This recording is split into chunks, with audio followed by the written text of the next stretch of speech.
Hello Endo Warrior Goddesses, thank you so much for joining me for another video. I am so grateful you are here as always. If you haven't read by the title of today's video, today I am going to be comparing my symptoms from before my endometriosis surgery to 6 months after my endometriosis surgery. If you are new to my channel and we have not met yet, welcome and thank you for joining me. My name is Bailey M. Bain. I'm a yoga and meditation instructor as well as a fellow Endo Warrior Goddess. I was diagnosed with endometriosis by laparoscopy earlier this year in April of 2021, and ever since then I have been documenting my journey on my YouTube channel through my symptoms, my surgery, healing, and treating my endometriosis without hormones. So if that is something that interests you, I post videos 3 times a week. Don't forget to hit that subscribe button and the little bell that accompanies so that you get notifications every time a new video comes out. Welcome and thank you. I have a question for all of you. So I want to know what your endometriosis symptoms have looked like before your surgery and after your surgery. So if you feel so called, then please leave me a comment in the comments below and tell me a little bit about your journey and what your symptoms have looked like, because I know mine have definitely been a little bit different. And so I'm excited to share that with you today, and I'm excited to hear if some of you have had some really great success stories with your surgeries, and send you the love and healing energy if your story is not as successful as some of the others, because I know the journey can be different for everyone. I've heard individuals who've had their surgery and for 10 years now they've had no pain, which is wonderful and so great for them, but like myself included, I know I definitely still have some pain even 6 months out from my surgery, so I know I can't be alone in that journey myself. So let's get into today's video. I am going to be kind of gauging my endometriosis experience before and after my surgery in 3 different categories. So the first one is my flow, the second one is the symptoms I was experiencing, and the third one is pain. So let's dive in. The first one is flow. So before I had my endometriosis surgery, my periods were so heavy. I was using multiple products every single day, and it was almost like you can't trust your body to be out and about in public when you're on your cycle, because you don't know when you're going to need to have to change your product. So it can be a little bit worrisome. After my surgery, my flow has been a lot lighter, but in the last 2 cycles I've had, my flow has actually gotten a little bit heavier again. So the heaviness of my flow this time is like not as heavy as last time, but last time was probably almost just as bad as it used to be. So it's still not as heavy of a cycle after the D&C portion of my surgery.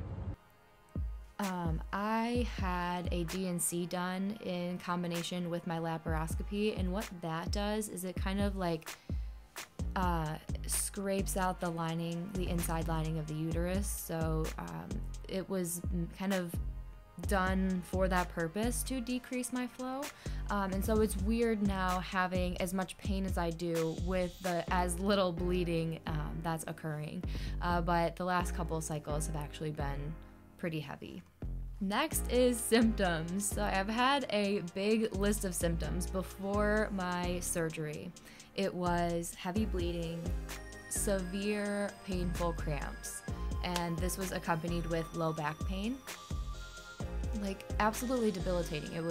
The pain would make me feel nauseous, but I would also get nausea at the start of every single cycle, and that was the worst symptom of all. Like my nausea attacks would happen for like 4 or 5 hours, and I wouldn't be able to sleep through them.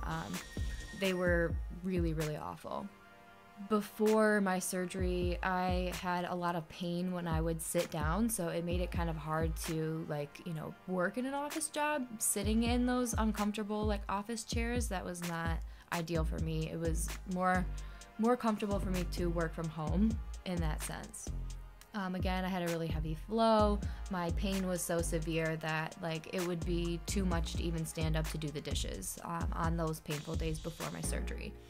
And the fatigue that would accompany it was just awful. Like if you've ever felt fatigue, and most of us endo warriors have, it's not something I wish upon anyone. It's like you have all this desire and motivation to do things, but just no physical energy to actually do them. But now that I've had my surgery done, I still have symptoms. I'm still symptomatic in almost every single way here. They're just not as severe, I would say. I actually didn't end up filming because yesterday ended up being kind of a day where a little bit of nausea came up out of nowhere. Not even like while I was sleeping or anything. It was just kind of like during the day, I started to feel weird. It wasn't even like a normal wave of nausea because I didn't have like a nausea attack. It was kind of like little nausea flutters that came with dizziness and wooziness, and my stomach just like got like it I don't even know how to describe it, just that wave of nausea, and then it went away. It was like a head rush almost. I kind of felt like I was gonna pass out. A couple times. It happened once in the morning while I was subbing, and then it happened late at night after I finished dinner, and so I went to bed pretty early last night.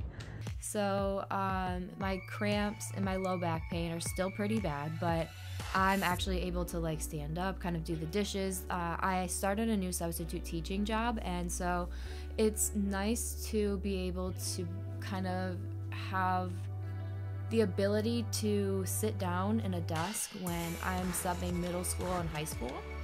But elementary school is a little bit more hands-on, and so I have to be mindful of scheduling myself around those times because I can't overexert my body in those ways. I physically cannot do it.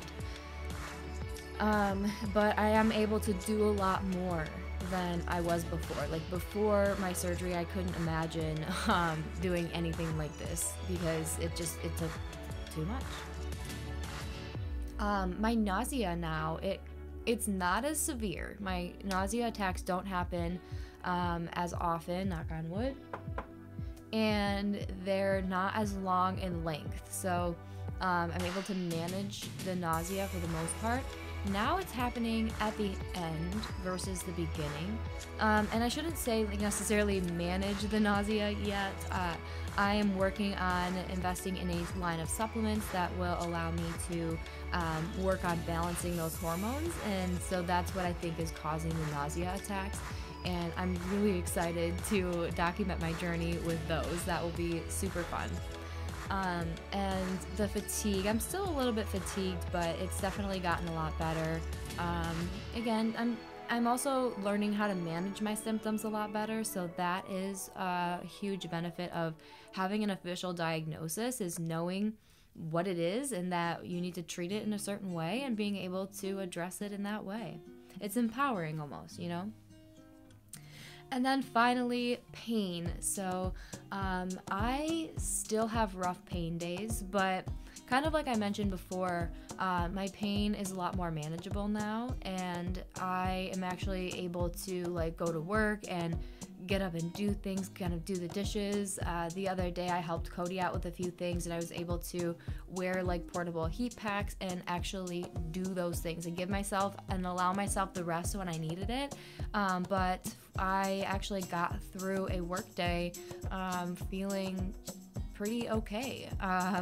And so I could definitely say that my quality of life is a little bit better as far as being able to go to work and do those things. So I hope that you have had a similar experience where even if you're still experiencing some pain, you have an improvement in your quality of life. I think that's definitely a huge benefit and a huge positive and thing to look at. As humans, we are programmed to gravitate towards negative things. It's actually an evolutionary psychological concept that we've grafted onto as humans, because you know, when we had to defend ourselves against the negative things, we had to recall that sense of fight or flight. And we notice that now it's called childhood traumas, and those things that trigger those childhood traumas can cause us to respond and react in certain ways. And so we're programmed to gravitate towards the negative things, but being able to reprogram our thoughts and focus on some of the positive things, and that's what I'm learning in this gratitude practice, is like, even if I am having a quote-unquote bad day or a bad experience, I still can find something that I'm grateful for in that moment. So an example of this, I've used this on many of my platforms, if you follow me on Instagram or on Twitter, is that I've been practicing gratitude. So I was really late one morning, and I could have said to myself, like, I'm late, and let it ruin my whole day and my whole mindset. But instead, I was going to be late no matter what. So I kind of relaxed my shoulders, and I took some deep breaths, and I looked around me, and I noticed this beautiful, gorgeous sunrise that I got to experience even though I was late today. And that was something to be grateful for. And I thought about this recently, that I actually haven't had a bad day in as long as I can remember, because even on days where I have something bad happen to me, I'm still able to find something good in that day and celebrate the wonderful, positive, great things that happen in that day. So a little mini lesson for you in gratitude. I hope that resonates with you. But that is all I have for you today, my friends. I hope that you are having a wonderful healing experience, and that you are happy and healthy and well. I will see you in the next video. Thank you, thank you, thank you. Happy healing. Bye. Thanks for watching. Don't forget to subscribe for more videos. Join our Endo Warrior Goddess community by clicking the link in the description. And as always, I'll be back every Tuesday, Friday, and Sunday with more content.